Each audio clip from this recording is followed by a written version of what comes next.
Bonjour les amis, nous retrouvons aujourd'hui une partie de l'évangile de Jean, au chapitre 11, les versets 19 à 27, qui est un extrait de la mort de Lazare, la mort et la résurrection de Lazare. Beaucoup de Juifs étaient venus chez Marthe et Marie pour les consoler au sujet de leur frère. Lorsque Marthe apprit que Jésus arrivait, elle alla au-devant de lui, tandis que Marie était assise dans la maison. Marthe disait à Jésus, « Seigneur, si tu avais été ici, mon frère ne serait pas mort, mais maintenant encore, je sais que tout ce que tu demanderas à Dieu, Dieu te le donnera. » Et Jésus lui dit, « Ton frère ressuscitera. » « Je sais, répondit-elle, qu'il ressuscitera lors de la résurrection au dernier jour. » Et Jésus lui dit, « Je suis la résurrection et la vie, celui qui croit en moi même, s'il meurt, vivra. Et quiconque vit et croit en moi ne mourra jamais. Crois-tu cela ? » Oui, Seigneur, répondit-elle, je crois que tu es le Christ, le Fils de Dieu, celui qui vient dans le monde. Voilà, c'est un passage. Alors, évidemment, l'histoire de la résurrection de Lazare, en fait, ça prend la totalité du chapitre 11. Donc là, on a un extrait qui est un tout petit bout, qui est le dialogue, en fait, entre Jésus et Marthe.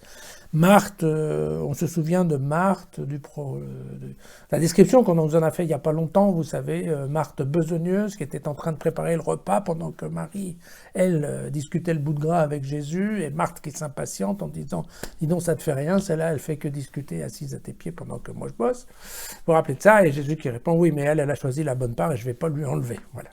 Et donc, vous voyez que là, dans cet épisode, Marthe, c'est comme elle qui bouge et qui vient et qui fait ce reproche à Jésus en disant « Oui, si tu avais été là, voilà, si tu avais été là, ça ne serait pas arrivé. » Une petite phrase dans toute son humanité, parce que combien sommes-nous de personnes humaines, d'êtres humains, à avoir prononcé cette phrase ou à l'avoir pensée au cours des siècles passés et encore aujourd'hui, bien entendu. Si tu avais été là, ça serait passé autrement. Donc quelque part, il y a un reproche qui est fait au bon Dieu d'avoir laissé faire. Alors, Marthe, elle vient ici, elle nous apporte la conception pharisienne de la résurrection. Vous vous souvenez que les pharisiens, normalement, la plupart des pharisiens, croyaient dans la résurrection, ce qui n'était pas le cas des sadducéens. Et donc, les pharisiens croyant à la résurrection, mais ils croyaient que la résurrection se passait à la fin des temps. On ne savait pas qu'est-ce que c'était la fin des temps, on n'en avait aucune idée. On se demandait si la fin des temps c'était avant ou après, peut-être après le jugement dernier, mais comme on savait, enfin bref, on ne savait rien. Voilà. C'était pour demain, toujours pour demain, vous voyez.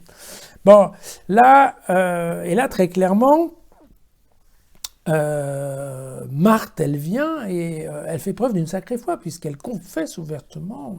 Elle dit, oui Seigneur, je crois que tu es le Christ, c'est-à-dire le Messie, le type qui était envoyé par Dieu, et le Fils de Dieu. Donc, vous voyez, c'est quand même important pour une petite idiote qui passe son temps à bosser. Elle a quand même bien compris le truc. Et la réponse de Jésus, en fait, par rapport à cette approche pharisienne de la fin du monde, c'est de dire, non, vous vous trompez les gars, c'est pas demain, arrêtez, c'est maintenant, c'est moi. Moi, je suis la résurrection et la vie, et donc c'est maintenant, à partir de maintenant, il y a déjà plus de mort, il y a déjà... Alors, évidemment, là, il y a très clairement, il y a un problème de correspondance de temps, puisqu'on se comprend bien que, voilà, quand Jean est écrit, on est aux alentours des années 100, il y a 60 ans que Jésus est ressuscité, donc ça choque pas grand monde dans le monde chrétien que Jésus dise « Je suis la résurrection et la vie ». Ok, oui, ça passe bien, mais attendez, avant la résurrection... Si vous aviez été Marthe, vous auriez répondu oui, je sais, tu es le Christ, le Messie. Pas vraiment. Donc, évidemment, on se rend bien compte que il y a quelque chose qui ne va pas tout à fait dans cette histoire, puisqu'il y a vraiment un sérieux problème de temps, je dirais. Donc, qu'est-ce que nous disons ? Parce qu'en fait, ça veut dire qu'en fait, l'histoire de Lazare, on ne sait pas si elle est vraie ou si elle n'est pas, mais probablement elle ne l'est pas. Alors, dans ce cas-là, on appelle ça une ressuscitation, et éventuellement que vous le sachiez. La différence, c'est que quand il y a une résurrection, c'est pour rester vivant, alors que dans le cas de Lazare, on sait bien qu'il va remourir une deuxième fois. Donc c'est une ressuscitation. Bien.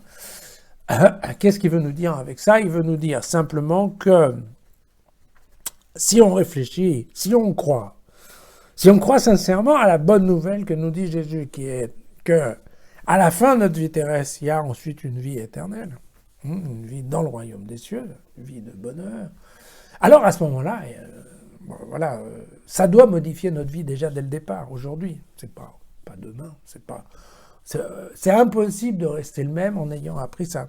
D'accord? Ça veut dire quelque part que voilà, la mort terrestre, c'est plus un point final, c'est qu'une étape. Donc évidemment, ça doit changer, bien entendu, notre comportement, notre réaction. C'est là où je pense qu'on voit vraiment bien la différence entre l'évangile de Jean et les autres. Hein. Les autres, qu'est-ce qu'ils font? Ils nous racontent des histoires, dans le sens où ils racontent ce qui s'est passé du temps de Jésus. Voilà. Ils racontent les miracles, ils racontent, pas beaucoup d'ailleurs, la partie des discours.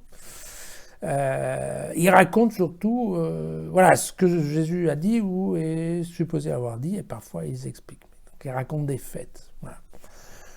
Jean, il apparaît plus tard. Hein. Jean, on est en train de parler, vous voyez bien, on parle de trucs qui sont passés du temps de son grand-père ou de son arrière-grand-père. Donc c'est quand même une autre affaire.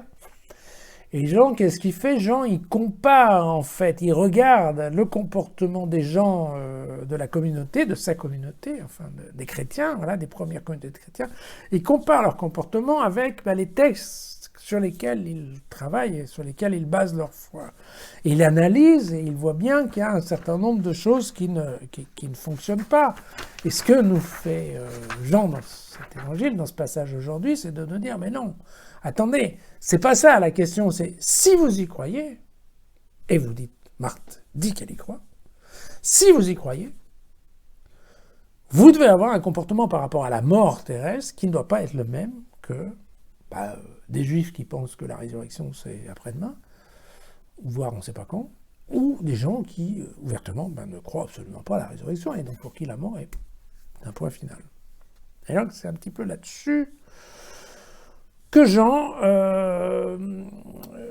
insiste, vous voyez. Alors, c'est évident que, voilà, comme Marthe n'a pas vécu la résurrection, vous voyez, il faut bien que Jean lui explique pourquoi il va lui expliquer. Non, t'inquiète pas, ton frère va ressusciter. Voilà. Et il explique qu'en effet, donc, c'est plutôt maintenant. Vous voyez, c'est toujours difficile de réfléchir à cette histoire de concordance des temps, parce qu'effectivement, voilà, Jean dans l'évangile de Jean, il parle plutôt assez à son public, hein. Il ne parle pas vraiment à Marthe. Donc, vous voyez, quelque part, c'est toujours un petit peu délicat, ce truc.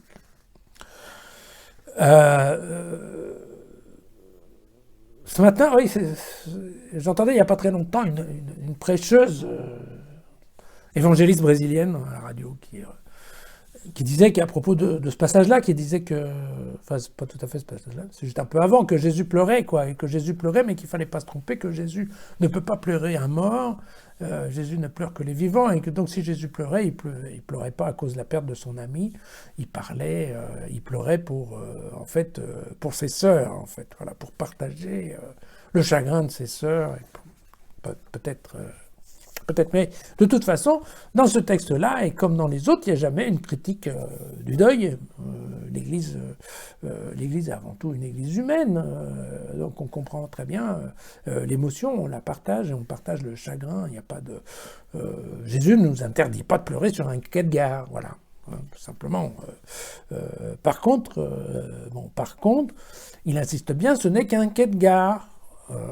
On est supposé se revoir, ou en tout cas, celui qui part ne part pas vers un monde infernal. Donc, oui, on est un peu triste de l'absence, certes, mais on ne peut pas être trop triste pour lui, parce que quand même la probabilité est grande que lui soit parti pour une destination meilleure. Donc en fait, voilà, c'est la tristesse des gens qui sont sur le quai de la gare, mais il faut que ça reste, encore une fois, dans des modalités et je dirais dans une dimension qui soit raisonnable, contrairement, je vous l'avais dit, par rapport aux Juifs qui, eux, développent un deuil qui dure, je ne sais plus, 40 jours, et qui en font bon coup à propos de la mort terrestre. Voilà. Là, l'option est de dire, non, ok, d'accord, c'est ennuyeux, bien sûr, on est triste parce qu'on ne voit plus la personne, mais la personne, elle a une suite, et donc il faut savoir raison garder, voilà, tout simplement. Et voilà, Et bon, et bien entendu, ce qui est amusant, c'est de voir que voilà, Marie, elle est toujours assise. Hein. Elle n'a pas changé de place. Mais dis donc, cette fois-ci, quand même, si on y croit, si on croit à cette histoire-là, Marthe a quand même bien fait de se bouger. Hein. On a beau dire qu'elle est hyperactive, ben là, ce coup-là, ça valait la peine quand même qu'elle se déplace. Voilà. Attention avec Jean, l'évangile de Jean, c'est toujours, il y a plein de pièges, c'est bourré de symboles, et un de ces jours je vous parlerai de ça. Il faut vraiment savoir lire entre les lignes, c'est pas toujours aussi simple, d'accord? C'est pour ça qu'il faut parfois reprendre le texte tranquillement. Et vous avez ce texte, entre autres, dans jesusfacile.com. À demain.